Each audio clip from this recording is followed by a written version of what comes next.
A few weeks ago, I, 27F, started chatting more with an acquaintance, 53 meters.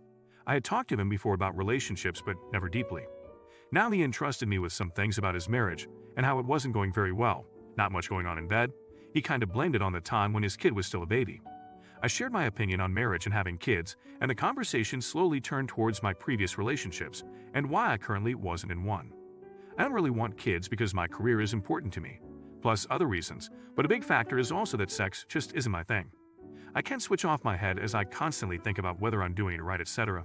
I get no pleasure out of it because I hardly ever feel the desire to have sex at all. I don't even want to think about it, and I find naked people disgusting actually. I definitely consider myself to be on the asexual spectrum, or maybe demisexual.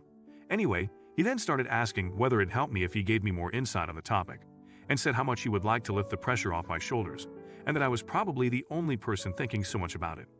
For him, after all, it's the most pleasant thing in the world, and he thinks that I haven't seen it all yet. I told him I didn't think that more insight would help as I made my experiences, and it would never be intuitive for me. I don't even remember saying that this is a problem for me. I said I find it quite a bit disrespectful that he seems to be wanting to force his opinion about it onto me.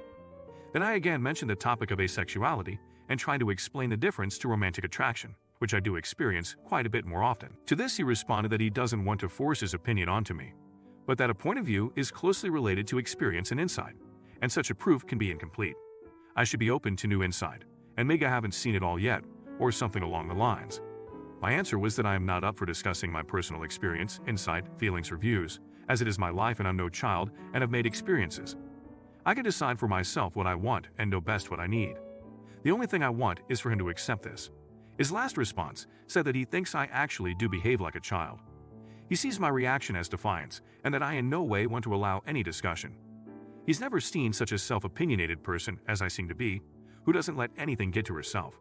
I'm not going to respond to him anymore, but AITA for not wanting to discuss my opinion about this anymore. I'm at a loss as to where he takes the right to talk to me like that. After all, I also accept his opinion on sex and don't try to convince him from my point of view. Not the idiot dude, he was feeling you out for an affair. Not just feeling it out, but slowly nudging you towards it. He may not have eventually acted on it, but he was definitely already there mentally.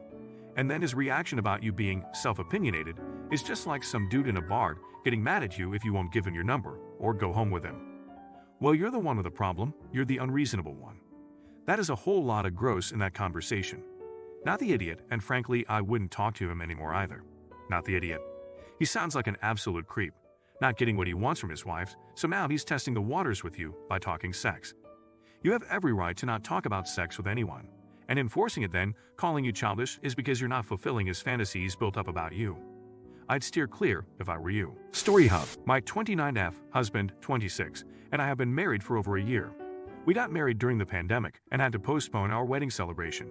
My husband is not very romantic and did not plan anything special for our proposal. We were camping when he suggested getting married in the city hall the following autumn. Since this was low-key and nothing special, he promised to make a sweet surprise, proposal-like, for me sometime in the future.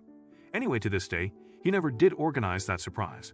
The issue arose 2 days ago when his friend called and explained that he intends to propose to his girlfriend in the city we reside.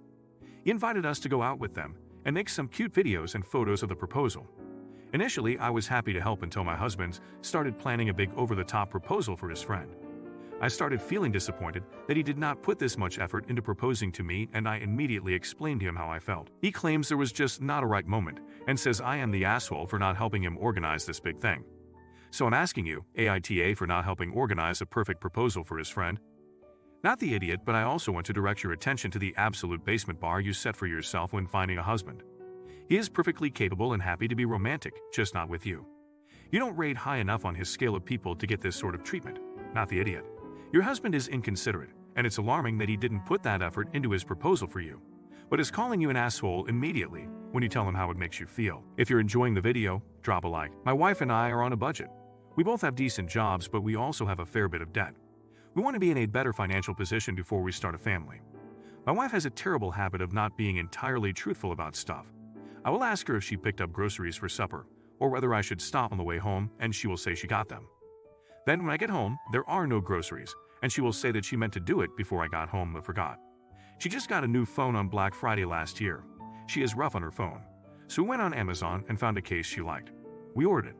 I got the delivery notification while I was at work out of town. I asked her if she put the case on her new phone.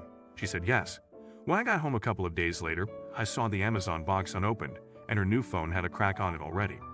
She said that my call reminded her and she was going to do it, but got busy. She does this constantly. I have asked her to please just be truthful. I had to go out again after I got home to get groceries. I don't really care about that.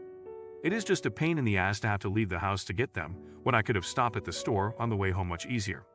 She complained about her new phone being broken, and we pay the repair out of our budget. It may have gotten broken even with a case on it, but I feel that is unlikely. So now if I ask her a question about something important, I verify the answer. If we have to go somewhere on the weekend, and we need a full tank of gas, I will ask her if she filled it up, or if we need to stop on our way out of town. If she says she filled it, I will ask her for a picture of the fuel gauge. To my complete astonishment, she then texts me that she meant that she would do it before I got home. She says that I am being petty and a jerk for not trusting her word. I don't think that I can trust her about some stuff. I just am sick of having to change plans because she chooses to lie. Not the idiot. Sounds like your wife has ADHD. Doesn't excuse the behavior, but if she hasn't been diagnosed, you too should look into that. In the meantime, stop taking on the burden created by her lack of follow-through, which is a nicer way of framing her behavior than calling it dishonesty, if we give her the benefit of the doubt that she truly planned to do these things. If she says she picked up groceries for dinner, but you get home and she hasn't, don't just go to the store. Have her go to the store. You can also change the way you frame certain questions. Instead of, "Did you stop for groceries for supper?" ask, "Who is responsible for getting groceries for supper tonight near you?" Instead of, "Did you fill up the tank?" ask, "Which one of us is going to make sure we have a full tank of gas before we leave for the weekend?" If she says that she will take on the responsibility, leave her to it. Even if that means her having to go to the store after you get home, or her getting up early to go get gas before you two leave. Now your wife needs TDHRAPD. I would put money on there being some kind of trauma behind this, tells people a task has been completed when she only intends to complete it behavior. That's a learned survival strategy. Story Hub.